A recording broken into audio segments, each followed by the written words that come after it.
আপনি ফোন দিছি যখন আপনি মানে ফোন বন্ধ পাইছি চা খান, চা দিই, চা খান। কেবলই খাই না। আচ্ছা ঠিক আছে।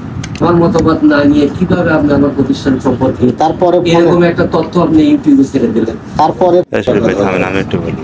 ভাইজান, আপনি তো কলেজে ছিলেন না, 3-4 বার ফোন দিচ্ছি, আপনার ফোন বন্ধ পাইছি। তারপরে 4-5 বার আপনার ফোনে ফোন ঢুকেছে, কিন্তু আপনি রিসিভ করেননি।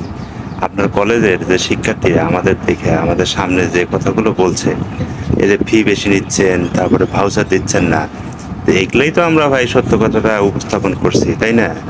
এখানে তো ভাই আপনার দুঃখ প্রকাশ করার আমি কিছু দেখি না। যা সত্য সেটাই বলছি, এটাকে আপনি অস্বীকার করতে পারবেন? তাহলে আপনারা কি চান?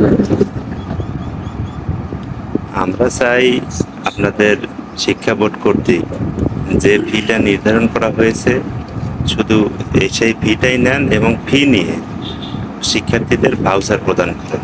ইহা ছাড়া ভাই আমরা আর কিচ্ছু চাই না। তবে আমাদের কাছে মতামত না নিয়ে আপনার ইউটিউবে এটা দেওয়া ঠিক হয় না। ও, তাহলে এটা ঠিক হয় না ভাইজান, তাই না? আপনার সিগনেচার বাবদ 700, কোনো কারোর কাছে নেন 1200, তাহলে আপনার সিগনেচারের দাম এত বেশি? এগুলো দিছি আর আপনার সমস্যা হয়ে গেছে, তাই না? যে পত্রিকা দেওয়া লাগে আপনি দিয়ে দিন। ঠিক আছে ভাই, দৈনিক সংবাদ একটু কিনে ফলো করেন, সবকিছু দেখতে পাই। তাহলে আপনি কিসের পরীক্ষা লাগবেন? আশ্চর্য বিষয়, আমি আপনার দুর্নীতি পরীক্ষা নেওয়ার জন্য আসছি। আর আপনারা এই জিনিসটা ফ্লাশ করবেন, আমাদের বললেন না কেন?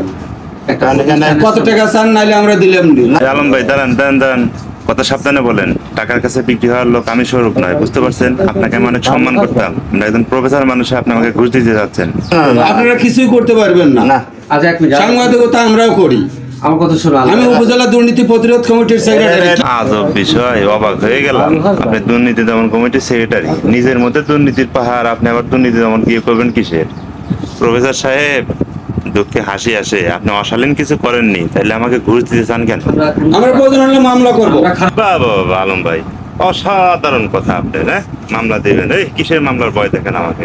ঘুষ না না আমার অপরাধে মামলা দিবেন, দেন, যত মামলা দিতে পারেন দেন, প্রস্তুত আছি, সমস্যা নেই। অসাধারণ বিষয়, আপনার অধ্যক্ষ সাহেব মিলে খুব ভালো নাটক সাথে শুরু করছেন, তাই না?